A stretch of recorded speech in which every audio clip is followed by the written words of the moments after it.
We've reached the final of the World Cup 2015 of the 128 players that started. Just two remain, Peter Svidler and Sergei Karjakin. One can't help but feel that this final is actually something of an anticlimax. The real prize in this tournament are the two qualification spots for the candidates tournament next year, as both players admitted. In fact, Sergei Karjakin yesterday said that he didn't even realise that this final was over 4 games rather than 2. He looks completely surprised. He hadn't really thought ahead past just qualifying. Anyway, Game 1 was played today. And, well, what are they playing for? Well, there's the honour of being proclaimed the champion of the World Cup, but also the winner receives $120,000 and the loser only $80,000. So, Game 1, Svidler with the white pieces. A modest start. The players have actually played in exactly the same way before against each other on a couple of occasions. So, now Svidler has the choice to go into a Catalan, for example, with d4 and c4. But he chose to play d3, which leads to a King's Indian attack. So it's a King's Indian reversed, really, except, well, you can see instead of the pawn on e5, black has a more modest setup. But anyway, this is known as the King's Indian attack, and was really popularised by Bobby Fischer. And since then, well, many others have played it, of course. And this is, you could say, one of the mainline positions, and b5 is the absolutely normal move. And Svidler and Karjakin, as I said, have played in exactly this way before.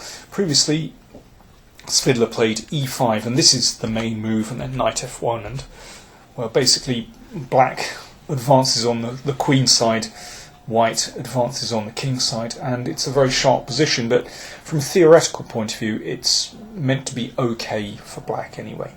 But it's a sharp way to play.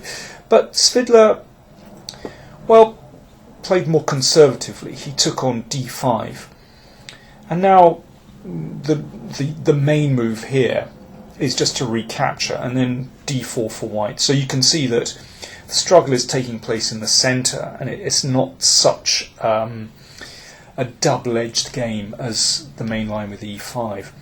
This was played, for example, in Topalov against Caruana, which was, well, ended up in a draw. White is slightly better, but that's the normal way to play.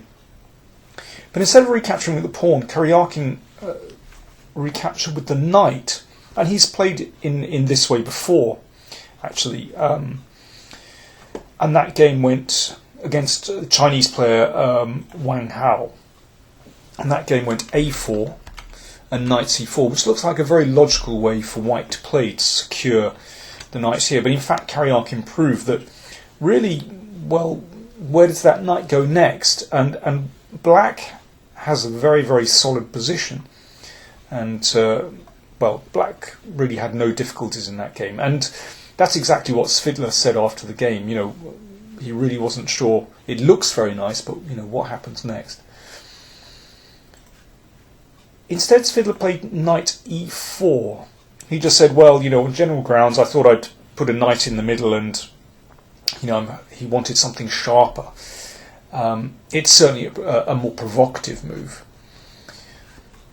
Bishop e7. Okay, looks normal for black.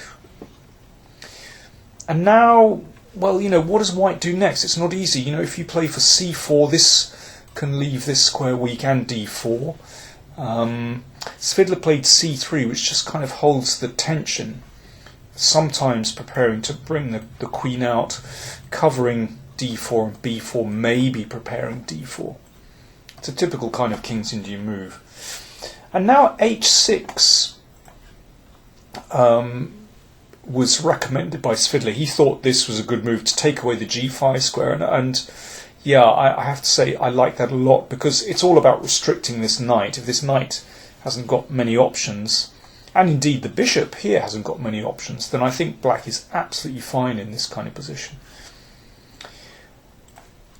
Karjakin played another solid move, a6, to secure his structure, but well, after a4, very often black wants to play b4, so it feels a bit funny to play the pawn move to a6. Actually, I don't like that move because it also sometimes takes away the bishop square, and it can weaken the b6 square. Karjakin didn't want to hold the tension. White always has the option to exchange and maybe pressurize b5 with queen b3. So he played b4, but I think you can see how a6 simply doesn't make any sense in this position. Bishop g5, a provocative move. And, well, basically Svidler is looking to weaken the c5 square. Therefore, Karjakin declined to exchange bishops and knock this one back. But of course, in playing f6, this does weaken e6 and this diagonal. e5, so black sets up this big pawn centre, but you just have to look at all the squares behind those pawns and realise, well, the squares are actually quite weak.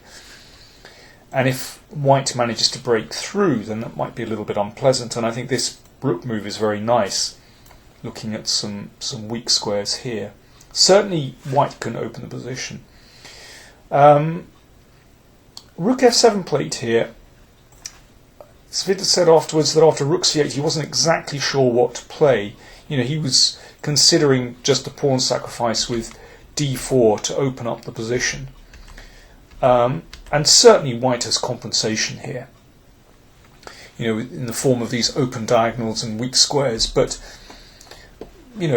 black should be okay there. Maybe king h8 or queen d7. Queen d7 probably, actually. Yeah, it looks solid enough, but white should have enough compensation.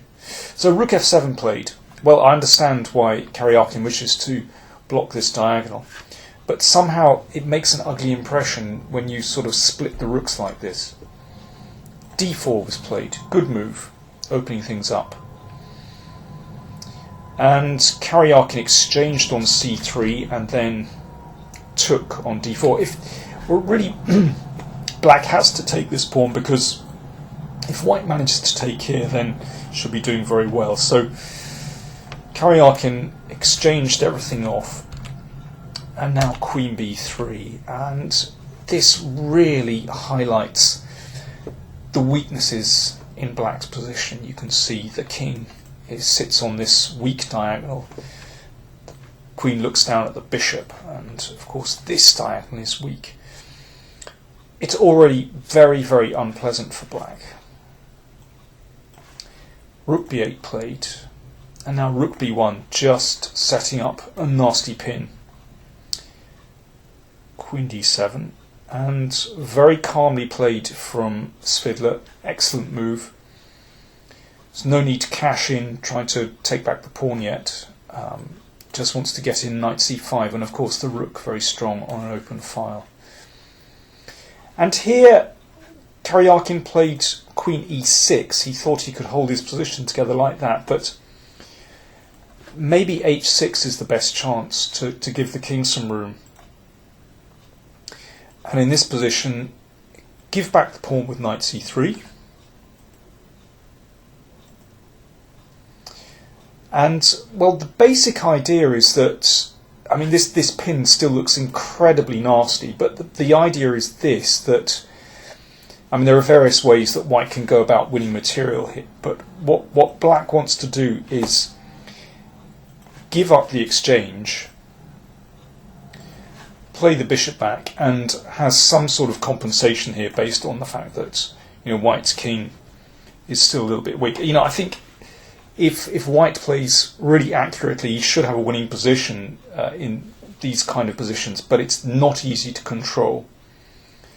So h6 was probably the last chance. Instead, Svidler played, Karjakin with black played queen e6. And after this, well, black cannot avoid losing material. These are forcing moves, and now queen c4 is very nice. And there's simply no defence to rook takes bishop followed by taking on d5. It really is all over. Black is completely caught up with weak pieces, weak back rank. Yeah, it's awful. Karjakin played knight c3. I mean, to add to his woes, Karjakin was short of time. That's just an extra piece. Of course, that's protected by the bishop. Couple more moves. Check. Bishop came back. Still a pin here. Knight e2, and Svidler just took that. And here, Karjakin resigned. If queen takes queen, you throw in a check first. And in this position, white is 2 bishops up. There we go. First blood to Svidler. Remember, it's a 4-game match. But, well, quite an easy game. Karjakin collapsed in a rather unclear position, but completely collapsed. You know, you have to wonder how motivated the players are, how keyed up the players are when, as I said, the big prize is the candidate's qualification. They've already secured that. You know, Karjakin has played superb technical and defensive chess so far in this tournament, but here he completely lacked energy. Anyway, do follow the final. We've got games 2, 3 and possibly 4 to come.